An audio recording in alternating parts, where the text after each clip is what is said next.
Yun mga matik, ito na yung Batman na sinasabi sa inyo, kapa ni Batman. Ayan. Ayan mga matik, iro-roll ko sa inyo. Yan. Medyo nahirapan ako dahil kasi ang bahay ko kubo lang. Ayan.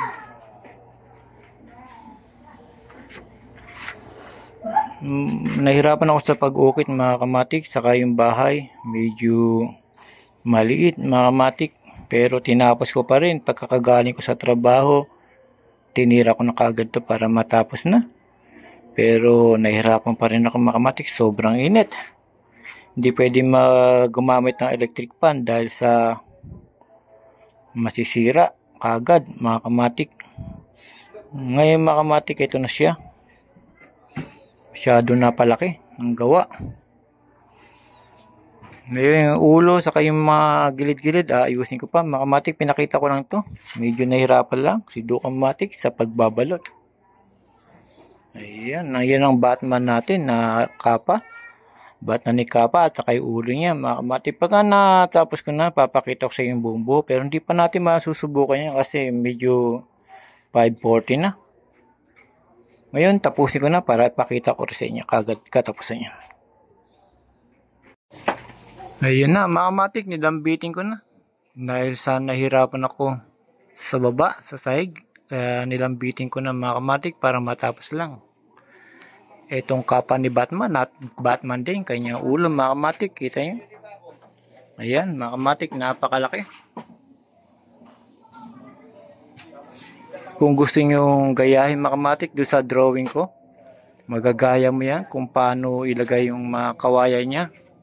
Ayan, ganyan siya mga kamatik. Sa ngayon, hindi na natin mapapalipad yan kasi hapon na. Nakauwi lang ako ng maaga para tapusin ko lang ito mga kamatik. Ayan, ngayon natapos na.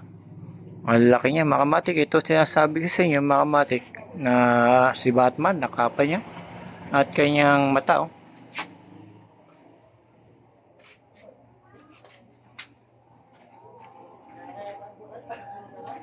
Ayan, mata pa lang mga kamatik, panalo na. Ayan, mga kamatik, natapos din sa wakas. Di ko na medyo titignan ko lang kung pantay yung pagkakatabas kasi maliit lang yung bahay namin. Si Kamatik ay isang floor lang. Medyo mahirap na si Kamatik kaya ganito lang yung bahay natin mga kamatik. Puno na saringgola, okay lang yan mga kamatik. At least kumikita din kahit pa paano mga kamatik. Ayan mga kamatik, kung gusto nyo gayahin, gaya na sinabi kong gayahin nyo, meron akong in-upload dyan sa YouTube sa baba, yung drawing. Doon nyo makakita mga kamatik kung paano gawin. Same lang yan mga kamatik. Papakita ko sa inyo yung likod nyan.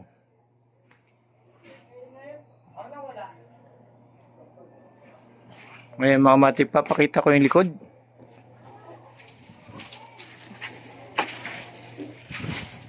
Ayan mga kamatik, ito yung likod niya, no?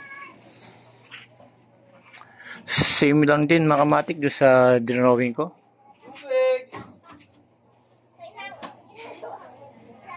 Ayan.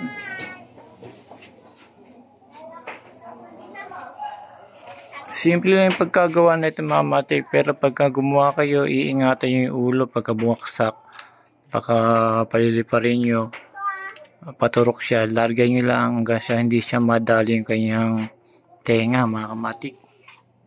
Kasi ito maliit lang. Pagka nilaki natin baka umikot na siya. Kaya ito mga kamatik natapos din.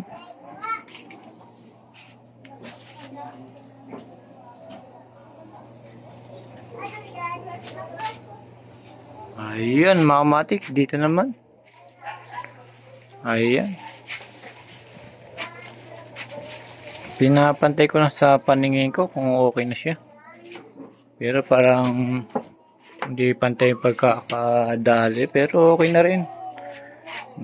Babawasan ko na yung kabila.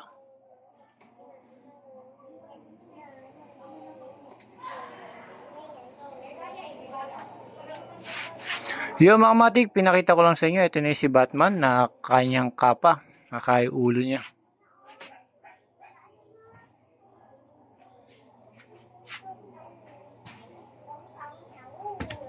Mata pa lang, panalo na. Hanggang dito na lang mga kamatik. Pinakita ko lang sa inyo kung Nagawa na. Ayan, ginawa ko na mga kamatik. Hindi puro tayo drawing, hindi tayo puro ano lang. Kahit pa paano nagawa na natin siya. Ayan, baka pagka may araw na bakante, palilipa rin na natin to kagad mga kamatik. Yan mga kamatik, hanggang dito na lang. Salamat. Pwedeng gayahin mga kamatik. Simple lang talaga pagkakagawa na ito. Sa drawing lang, pag nakita nyo yung drawing, madali nyo na kagad kopyahin yan. Hanggang dito na lang ulit mga kamatik. Salamat again.